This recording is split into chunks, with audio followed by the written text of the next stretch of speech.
Kalalabas lamang ni Angela sa banyo nang makatanggap siya ng tawag mula sa dati niyang asawa, kaya naman agad niyang inayos ang suot niyang bathrobe at nagpaalam kay Ditas na lalabas lang sandali para sagutin ang tawag. Nagtungo siya sa terasa ng kanilang kwarto, at doon niya sinagot ang tawag ng kanyang dating asawa, siniguro niyang nakasara ang pinto. Mula nang huli nilang pag-uusap ay ngayon na lamang uli tumawag sa kanya si Manuel, alam niya kung ano ang dahilan nito.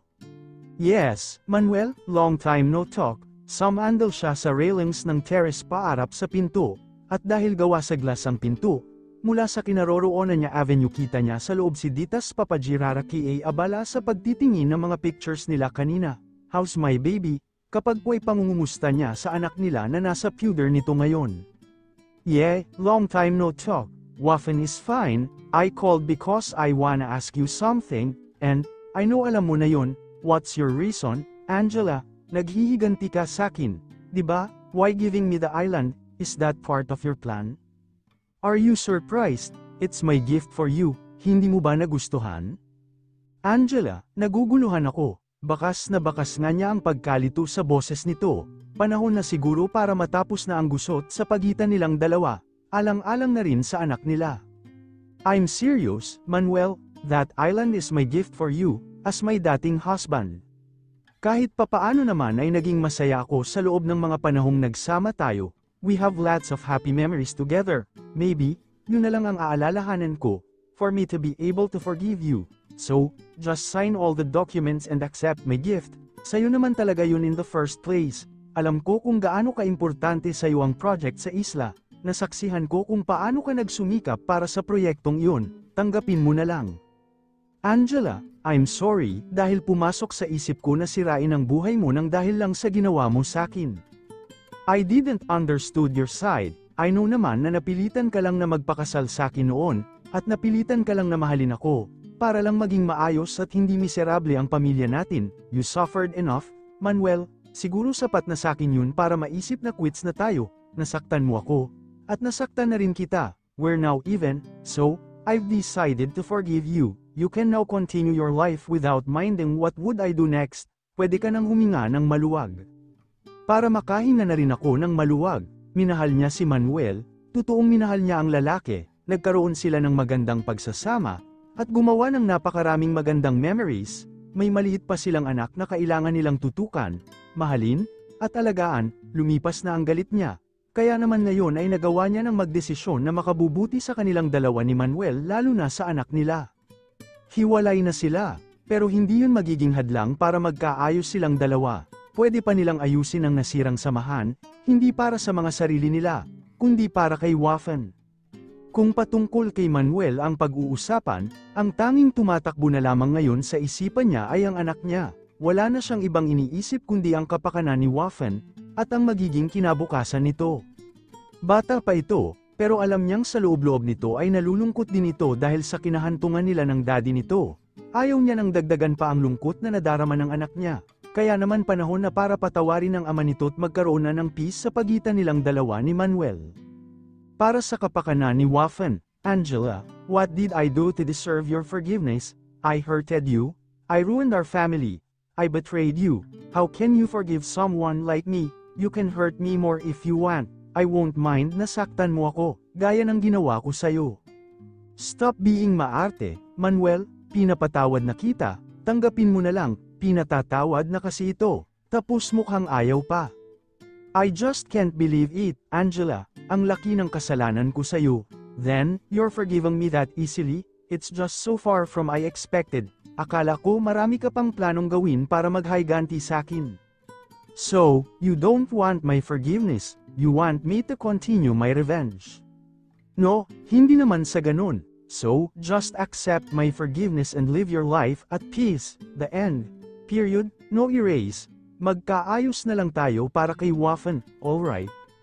Alright, thanks, Angela, and I'm sorry, napatawad mo na ako o hindi.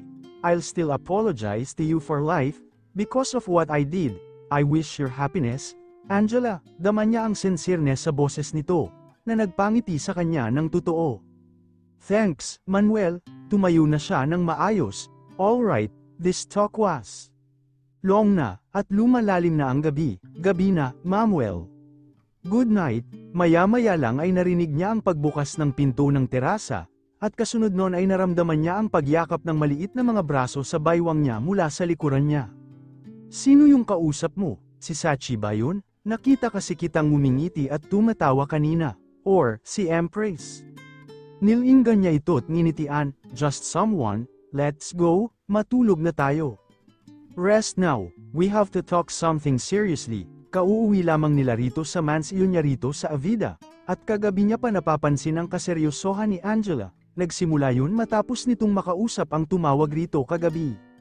Sa hindi niya maipaliwanag na kadahilanan ay parang nakararamdam siya ng kaba. Bakit? Ano ba ang pag-uusapan nila? Bakit hindi na lang ngayon? Bakit bukas pa? Hindi ba pwedeng ngayon na natin pag-usapan yan? Let's just talk tomorrow, okay? May mahalaga rin akong sasabihin sa iyo. For now, may pupuntahan lang ako. Hindi ako uuwi, kaya huwag mo na akong hintayin. Just rest, I know you're tired. Pero naiidlip pa lamang siya nang bigla na lamang tumunog ang kanyang cellphone na nasa bedside table. Baka kasi si Angela, pero nangunot ang noo niya nang makitang number lang ang tumatawag. Sino naman to? Pero sa kabila ng pagtataka, sinagot niya pa rin ang tawag. Baka kasi importante. Hello, paano niya ba naman malilimutan ang pang-asar na boses ng lalaking ito? Mula nang ipagpalit niya ito kay Manuel, wala na itong ibang ginawa kundi ang insultuhan siya. Ano na namang kailangan mo, Ernesto? Paano mo nalaman ang bagong number ko? Akala pa naman niya'y tinantana na siya nito. Dahil sa tagal nitong hindi nagparamdam, wala naman, nangungumusta lang. Kumusta naman ang pagbubuhay Reyna mo? Ditas, masarap bang maligo sa ginto? Sinasabi niya na nga ba't tumawag lamang talaga ito para insultuhan na naman siya. Trabaho na yata yun ng lalaki, mas ikayayaman ba nito ang pang-iinsulto sa kanya? Nakakasawa na. Ano ba ang kailangan niyang gawin para lang tantanan na siya nito? Inistorbo mo ang pagtulog ko para lang mang-insulto, pwede bang ipagpabukas mo na lang yan? Pagod at antok na ako ngayon, pwede ba? Tingnan lang natin kung hindi mawala yung antok mo sa balitang ihahatid ko. Natigilan siya at parang bigla na namang nakaramdam ng kaba. Ano na naman ba ito? Pwede ba, Ernesto? Huwag mong sirain ang gabi ko. Kung ginagawa mo lang to para asarin ako, pwede bang bukas na lang? Alam mo bang matapos bilhin ni Angela ang isla, ibinigay niya yun kay Manuel? Si Manuel na mismo ang owner ng isla ngayon. Biruin mo yun? Matapos bilhin ni Angela ang isla sa dobleng presyo, ibibigay niya lang yun kay Manuel. What's the meaning of that? Natigilan siya't napipi dahil sa narinig. Binigay ni Angela ang isla kay Manuel, di ba? Dapat sakin, yun ang usapan at plano nila. Mahalaga kay Manuel ang project sa isla. Kaya naman binili yun ni Angela at ipinangakong ipapangalan sa kanya. Kaya bakit ibibigay niya yun kay Manuel? You didn't know? Kunwari gulat na tanong ni Ernesto mula sa kabilang linya. Wow, akala ko pa naman partner na kayong dalawa ni Angela. Pero naglihim pa rin siya sa'yo. Di kaya napatawad na ni Angela si Manuel? Tapos balak niya na talagang balikan ang dating asawa niya. Alam ko at saksi ako kung gaano minahal ni Angela si Manuel. She loves him more than herself. Sweet, right? Ha ha ha. Nagsisinungaling ka. Sinasabi mo lang yan para asarin ako. Pwede bang tigilan mo na ako, Ernesto? Hindi siya magagawang tradorin at iwanan sa ere ni Angela. Ibinigay niya ang buong tiwala niya sa babae. Hindi nito iyon sisirain. Pero sa halip na tumigil, nagpatuloy si Ernesto. Hindi mo rin ba alam na magkasama sila ngayon? Hindi umuwi ngayon si Angela sa'yo. Di ba? Kasi umuwi siya ngayong gabi sa bahay ni Manuel. Para makasama ang mag-ama niya. Mukhang malapit na talagang mabuong muli ang pamilya nila. Hindi ka ba natutuwa para sa kanila? Dapat matuwa ka. Kasi maayos na ang sinira mong pamilya. Tumigil ka na, sinungaling ka. Hindi siya magagawang lokohin ni Angela. Hindi siya magagawang tradorin ng babae. Sa kanya lang ako naniniwala. Alam niyang nagsisinungaling lang si Ernesto para sirain ang gabi niya. Tama, ganun na nga yun. Hindi niya kailangang mag-alala. Hindi siya iiwan ni Angela sa ere. Magpapatuloy sila sa mga plano nila. I have proof. Why not check your SMS? So, you could know if I'm lying or not. Hindi ako tatraidor ni Angela. Pero sa kabila ng matibay na pagtitiwala niya kay Angela, tiningnan niya pa rin ang sinasabi ni Ernesto na ipinadala nito sa kanya through SMS. Nanginginig pa ang mga daliri niya habang tinitingnan sa screen ng phone niya. kinakabahan siya sa maaaring makita o mabasa niya. Hindi niya gusto ang pakiramdam na to, sa buong buhay niya. Ngayon lamang siya nakaramdam ng ganito katinding takot, sobrang natatakot siya na baka totoo ang mga sinasabi ni Ernesto. Ayaw niyang traidorin siya ni Angela, sobrang masasaktan siya. Kapag nagkataon, pero nang mabuksan niya ang SMS at makita niya ang nilalaman nito. Doon na parang gumuho ang mundo niya, isang picture ang ipinadala sa kanya ni Ernesto, picture ni Angela, kasama sina Manuel at Waffen, habang naglalakad papasok sa loob ng bahay ng parents ni Manuel, totoo ngang magkakasama ang mga ito ngayon, kaya pala sinabihan siya ni Angela na hindi ito uuwi rito ngayong gabi. Dahil uuwi pala siya sa bahay ni Manuel, niloko niya ako, balak niya nang balikan si Manuel, kaya pala ilang buwan na ang lumipas, wala pa ring ganap sa mga plano nito. Dahil hindi na pala yun matutuloy. Traidor ka, Angela, wala kayong pinagkaiba ni Manuel, bagay nga kayong magsamang dalawa, isa-isa at sunod-sunod na nagsipatak ang mga butil ng luha mula sa mga mata niya, kumikirot at naninikip ang dibdib niya, nasasaktan siya. Ibinigay niya ang buong tiwala niya kay Angela, pero sinira yun ng babae, hindi niya ito mapatatawad, ayoko na siyang makita, magsama silang dalawa ni Manuel, mga manloloko. Muli na lamang mahinang tumawa si Ernesto, habang ini-imagine ang itsura ngayon ni Ditas, habang nakatitig sa picture na ipinadala niya rito, paniguradong galit na ito ngayon kay Angela. Masyado kasing ambisyosa ang babae, makakita lang ng pagkakataon, sinusunggaban agad para lang maabot ang ambisyong yumaman, wala itong pakialam kahit na makasakit pa ito sa iba, kaya ito lang ang nararapat dito, ang masaktan at matraidor, gaya ng ipinaranas nito sa kanya. Totoo ang picture na ipinadala niya kay Ditas, nakita niya talaga sina Angela at Manuel kasama ang anak ng mga ito na kumakain ng dinner sa isang restaurant, kaya naman pinasundan niya ang mga ito, hanggang sa makauwi ang mga ito sa bahay ng parents ni Manuel. At nalaman niya ang tungkol sa pagbibigay ni Angela ng isla kay Manuel, dahil naging usapin yun sa kumpanya, kumakalat ngayon na baka raw magkabalikan na ang dalawa, hindi niya alam kung ano ba talaga ang planong gawin ni Angela. Pero ang tsismis na kumakalat na ang sinabi niya kay Ditas, para masira na ang pag-aambisyon nito. Sobra na ang dinanas ni Angela kay Manuel, hindi na siya papayag na gamitin pa ito ni Ditas sa sarili nitong ambisyon, tapos na naman ang parte ni Ditas sa mga plano ni Angela, dahil nasaktan na ang mga ito si Manuel sa pamamagitan ng babae, kaya hindi niya alam kung bakit hindi pa rin itinatapon ni Angela pabalik sa isla si Ditas. Sa pagkakakilala niya kay Angela, hindi ito nagiging mabait sa mga taong may atraso rito, at si Ditas ang pangunahing dahilan kung bakit nasira ang pamilya nito, kaya nahihiwagaan siya kung bakit parang napakaganda ng pakikitungo nito sa babae, naalala niya pang binyantaan siya nito at sinabihan na huwag nang lalapit pa kay Ditas. Mukhang lumiliit ang sungay ni Angela sa babaeng yun. Wala sa nature ni Angela ang magpauto sa kahit na sino, pero mukhang masyadong magaling manguto at magpaikot si Ditas, hindi niya pwedeng hayaang maging biktima rin nito si Angela. Hindi deserve ni Ditas ang mga nakukuha nito kay Angela. Masyadong nagiging mabait si Angela sa babae, kaya naman siya na ang gumawa ng paraan para si Ditas na ang kusang umalis, kung mananatili pa rin ito sa feudor ni Angela sa kabila ng kaalamang ibinigay niya rito, ewan niya na lang, wala nang kasing kapal ang mukha ni Ditas kung ganun. Mas nanaisin niyang bumalik na lamang si Angela kay Manuel, kesa ang manatiling itong kasama si Ditas. Angela has a lot of evilness inside of her head, but she already had enough pain, matatag itong babae. Pero hindi nun maaalis ang katotohanang nasasaktan din ito, kaya hindi niya hahayaan na masaktan na naman ito nang dahil lang sa babaeng gold digger na yon. Get out of our life, Ditas, bumalik ka na sa putik na pinanggalingan mo. Usapan nila ni Manuel na mag-dinner sa labas kasama ang anak nila, kaya naman hindi na nagawang sabayan pa ni Angela si Ditas na mag-dinner, pumayag siya sa paanyaya ng dating husband bilang patunay ng pag-aayos nilang dalawa, at isa pa, kasama ang anak niya na miss niya na, ilang araw niya rin itong hindi nakita. At nang matapos ang dinner nila, sumama siya sa pag-uwi sa mga ito sa bahay ng parents ni Manuel, para bumati sa mag-asawang Villafuerte.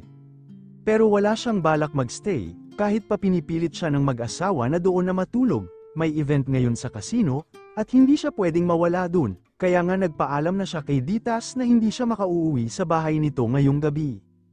I've got to go, aniya kay Manuel, take care, can we talk, sandali lang. I just wanna thank you so much. Gamaan na ang loob ko ngayong nagkaayos na tayo. I'm happy na nagagawa na uli nating magsama sa iisang lugar ng ganito. At peace, walang gulo, walang galit, panatag lang. Thank you so much for forgiving me, Angela. Ramdam na ramdam niya ang sincereness sa boses ng lalaki. Natutuwa rin siya dahil natanggap nito ang pagkakamali nito at nagsisi na ito sa mga ginawa nito. Sa nakikita niya, sa tingin niya i-deserve nga nito ang pagpapatawad niya. Sino ba naman siya para pahirapan pa ito? Pareho lang naman silang nagkakaroon ng pagkakamali sa buhay. Para sa kanya, hindi lahat ng tao deserve ng second chance, ngunit lahat ng taos pusong nagsisi at tinatanggap ang kanilang mga pagkakamali, ay nararapat sa bawat pagkakataon sa mundo. Hindi mo naman siguro binabalak na makipagbalikan sa akin, di ba? Tumawa ito at binitawan ang kamay niya, at saka pinag-cross ang mga braso nito. Huwag kang feeling, hindi ako makikipagbalikan sa iyo. Pabirong hisek naman ito sa kanya, dahilan para matawa na lamang din siya. God, wala na rin naman akong balak balikan ka, and, next time na magpakasal ka, make sure na mahal mo. Okay? Huwag mo na uling pilitin ang sarili mo na mahalin ang isang tao. Idinikit niya ang dulo ng index finger niya sa kaliwang dibdib nito, maging malaya ka ng sundin niyang puso mo. But, make sure na matino ng babae, ha? Yung talagang mahal ka, hindi yung mahal ang mga pera mo. Learn from your mistakes, Manuel. Like Ditas, anyway, magkasama pa rin ba kayo? Why, balak mo ba siyang balikan? Naaga ko na siya sayo. Huwag mo nang agawin pabalik, pagbibiro niya rito. Pero seryoso siya, wala siyang balak na ibalik ang babae rito sa dating husband niya. Akin si Ditas, mahina itong tumawat marahang umiling, don't worry, I have no plan. Pero, seryoso ka ba talaga sa kanya? Di kaya ginagamit ka lang din niya? Gaya ng ginawa niya sa akin? I don't wanna be sounds wicked, pero gusto kong marinig na pinaglalaroan mo lang siya. Angela please, sabihin mo, naglalaro ka lang. Yes, that's what she was doing, but, everything has changed. Don't worry, Manuel, ako nang bahala kay Ditas. She can use my money till her heart's content. Hindi naman mauubos ang yaman ko. At isa pa, ramdam na rin naman niya ang ilang pagbabago sa babae, nalilito at naguguluhan na siya. Napangiti na lamang siya sa isiping yun, she's really interesting. Don't get hurt again, I've already gave you too much. Ayokong dagdagan pa yun ni Ditas, you already had enough. Thanks for your concern, but, I'm serious, you don't have to worry about me. At akmang kakalas na rito, pero napigilan ang pagyakap sa kanya pabalik ni Manuel. I'm sorry, Angela, I'm sorry for everything, what have done is done, let's just forget everything what happened in the past, let's just enjoy our remaining life. Kaya tigilan mo na ang kahihingi mo ng tawad, we're now okay. Tigilan mo na ang pagbabalik ng nakaraan, okay? Ngumiti ito at tumango, alright, let's just forget the past, and enjoy, good, let's do that, so, I've gotta go. Take care, and drive safely. Masaya siya at gamaan ang pakiramdam niya dahil sa naging pag-aayos nila ni Manuel. Tama talaga ang naging desisyon niya na ihinto na ang plano niyang paghihiganti sa dating asawa. Ang kailangan niya na lamang gawin ay ang ipaliwanag ito kay Ditas. Umaga pa lang ay nagtungo na si Angela sa bahay ni Ditas. Hindi niya ito nasabayang mag-dinner last night, kaya babawi siya ngayong breakfast. Pero papasok pa lamang ang kotse niya sa may gate, ay nakita niya na ang mabilis na paglabas ni Maring mula sa entrance ng bahay para abangan siya. Kasama ang ilang mga tauhan, mukhang natataranta pa ang mga ito. Kaya naman nang makapag-park siya ay mabilis siyang umibis palabas ng kotse at mabilis na nagtungo sa kinaroroonan ng mga ito. What happened? Ma'am, nawawala po si Ma'am Ditas. What? Nawawala? Bigla siyang nakaramdam ng kaba. Paanong mawawala ang babae? Pinuntahan ko po siya sa kwarto niya kanina para i-check kung gising na siya. Katok ako ng katok pero hindi siya sumasagot. Kaya sinubukan kong buksan ang pinto na hindi naman nakalock at hindi ko siya nakita sa kwarto niya. Kaya ipinahanap ko siya sa mga tauhan sa buong bahay, pero wala talaga siya. Na-check mo na ba ang CCTV? Yes, ma'am, nakita po sa CCTV na umalis si Ma'am Ditas kagabi. Sagot nito, pagkatapos ay may iniabot sa kanya. At nakita ko po yan sa kama niya. I think, naglayas siya, ma'am. Kinuha niya ang black card at cellphone ni Ditas, Kasama ang isang nakatiklop na papel na iniaabot sa kanya ni Maring, labis na nangunot ang noo niya habang nakatitig sa mga bagay na hawak niya, nagtataka siya, bakit naman maglalaya si Ditas, ayos naman sila nang iwan niya ito dito kagabi, anong dahilan ng pag-alis nito? Hanapin niyo siya, huwag na huwag kayong hihinto hanggat hindi niyo siya nahahanap, paniguradong may dahilan, hindi basta-basta aalis si Ditas nang walang sapat na dahilan.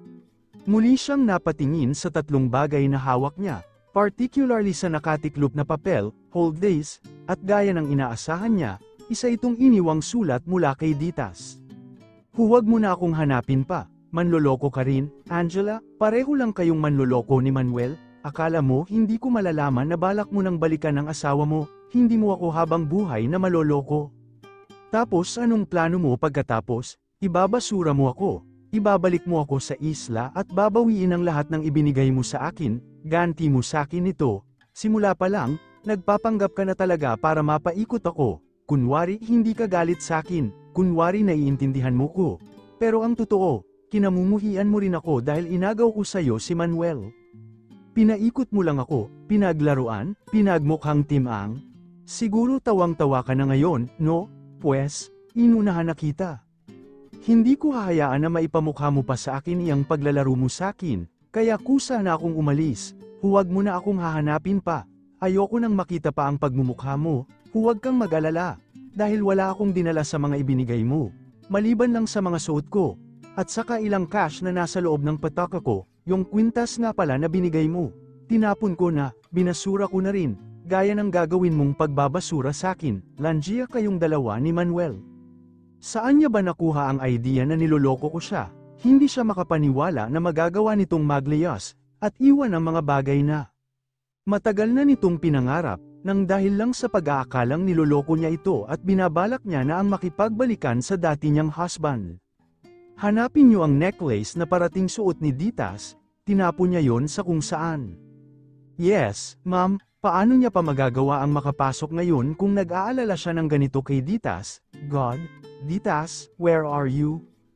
Kailangan na nila itong mahanap agad, dahil may gusto pa siyang sabihin dito. Pero sino nga ba ang nagbigay ng ideya sa babae sa isiping nakikipagbalikan na siya kay Manuel? Napatingin siya sa cellphone ni Ditas.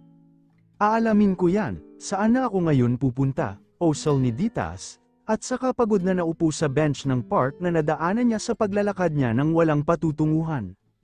Ang lakas ng loob niyang lumayas, tapos heto siya't hindi alam kung saan pupunta, ayaw naman niyang bumalik sa isla, dahil bukod sa paniguradong pupuntahan siya doon ni Angela, pag-aari na uli ni Manuel ang islang yun, hindi siya papayag na insultuhan na naman siya ng mga ito at ipamukha sa kanya kung gaano siya kaawa-awa. Hindi rin siya papayag na insultuhan na naman ng mga taong nakatira doon, nangako siya sa sarili na hindi siya babalik sa islang yun hanggat wala siyang maipagmamalaki. Napapadyak na lamang siya sa inis, broken-hearted na nga siya, mukhang mamumulubi pa siya ngayon. Ang saklap naman ng buhay ko, pero mabuti na lamang at may lamang cash ang pataka niya, kaya may panggastos pa naman siya ng ilang araw, ang kailangan niya na lamang gawin ngayon ay ang umalis sa lungsod na to at magtungo sa malayong lugar, maghanap ng matutuluyan, at trabaho. Tiningnan niya ang laman ng pataka niya, at saka siya marahang napatango, sapat na siguro ito. Sapat na siguro ang pera niya para makalayo sa lugar na ito at makahanap ng matutuluyan. But suddenly, bigla na lamang tumunog ang tiyan niya, mahigpit niyang hinawakan ang pataka niya, mukhang kailangan niya munang kumain bago ang lahat, naalala niyang kagabi pa siya umalis sa mansyon, at ngayong umaga ay hindi pa siya kumakain ng almusal, ni wala pa nga siyang tulog. Mahirap na't baka bigla na lamang siyang himatayin sa kalsada dahil sa gutom at puyat, kaya naman tumayo siya mula sa kinauupuang bench, at saka muling naglakad para maghanap ng pwedeng kainan. Pero habang naglalakad siya, bigla na lamang may bumunggong lalaki sa kanya, at kasunod noon ay bigla na lamang nawala ang pataka na nasa kamay niya. Nanlaki ang mga mata niya at lumingon sa lalaking bumunggo sa kanya na ngayoy mabilis nang tumatakbo palayo. Magnanakaw, malakas na sigaw niya, dahilan para mapatingin sa kanya ang mga taong nasa paligid niya. Pero wala siyang pakialam, at sa halip ay mabilis ding tumakbo para habulin ang lalaking nag-snatch sa wallet niya. Hoy, magnanakaw, ibalik mo ang pataka ko, malakas na sigaw niya habang hinahabol ito, nasa pitakang yun ang lahat ng natatanging pera na meron siya ngayon. hindi yun pwedeng mawala, lagot na talaga siya kapag hindi niya yun nabawi. Kaya naman mas binilisan niya ang pagtakbo para mahabol ang lalaki, walang pakialam kahit na hinihingal na siya, pero nagulat siya nang may bigla na lamang tumisod sa snatcher, dahilan para tumamba ito, at kasunod noon ay ang pag-agaw ng isang lalaki na siyang tumisod dito sa pataka niya. Dahan-dahan siyang napahinto sa pagtakbo, mabilis na tumayo ang snatcher at muling tumakbo para tumakas, pero sa halip na habulin pa, nakangiting humarap sa kanya ang lalaki't iniabot sa kanya ang pataka niya. Are you okay? Mabilis niyang kinuha ang pataka, kasunod ng mahinang pagtango. Salamat, napayakap siya sa pataka niya. Sobrang nakahinga siya ng maluwag, ang akala niya ay talagang mauuwi siya sa pagiging palaboy sa lansangan, dahil yun talaga ang mangyayari kung hindi niya lamang ito nabawi. Parang biglang nanlambot ang mga tuhod niya, dahilan para mapaupo siya sa semento, ngayon niya naramdaman ang pagod dahil sa pagtakbo niya, ang layo rin ng narating nila. Mabilis siyang dinaluhan ng lalaki, "You're not okay," at saka siya ay nalalayan para muling tumayo at dalhin sa gilid ng kalsada. Napatitig siya sa mukha ng lalaki, hindi maipagkakailang napakagwapo nitong lalaki, at base sa postura nito, mukha itong mayaman. Ay nalalayan siya ng lalaking maupo, napangiwi na lamang siya at napahilot sa kaliwang binti niya na ngayon namumulikat na, pinanood lamang siya ng lalaki sa ginagawa niya, dahilan para makaramdam siya ng kaunting ilang. Hindi pa ba siya alis? Nagpasalamat naman ako sa kanya, ha? Dahan-dahan siyang nag-angat ng tingin dito. Mabilis naman itong umiti sa kanya, "Want a help?"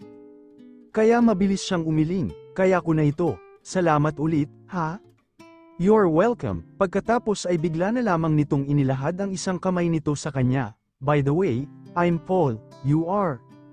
Tinulungan siya nito at malaki ang utang na loob niya rito, kung hindi dahil dito, baka hindi niya na nabawi pa ang pataka niya.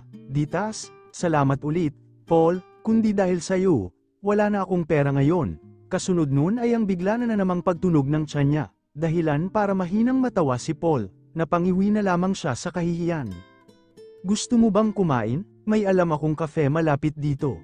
At kasunod nun ay namalayan niya na lamang ang sarili na kumakain sa loob ng isang kafe kasama si Paul. Gutom na talaga siya kaya tinanggap niya na ang alok nito. Sayang naman, lalo pat libre naman daw nito, at least, hindi na nabawasan ang laman ng pataka niya para sa pagkain niya ngayon. Sa tingin naman niya ay mabait ang lalaki, sa katunayan nga niya ay napakasarap nitong kausap, friendly ito, kung magkwento nga sa kanya ay parang napaka-close nila sa isa't isa, kahit nakakikilala pa lamang naman nila ngayong araw. "Isa ka palang sikat na writer, kung ganun, sumusulat ka ng mga libro?" Gulat at manghang tanong niya rito. Matapos umalis ng dalawang babaeng lumapit sa table nila kanina para magpa-picture at magpa-autograph kay Paul. "Ganun na nga, isa akong full-time writer, and yeah, I'm a bit famous." "Wow, ang galing naman, kung ganun ang swerte ko pala, dahil kasama ko ngayon ang isang sikat na writer dito sa Avida, siguradong maraming maiinggit sa king mga tagahanga mo." Sigurado, hindi na rin ako magtataka kung magkaroon na naman ng chismis dahil may kasama akong isang magandang babae, madalas mangyari yun, hula ko, iisipin nila na kadate o kasintahan mo ako.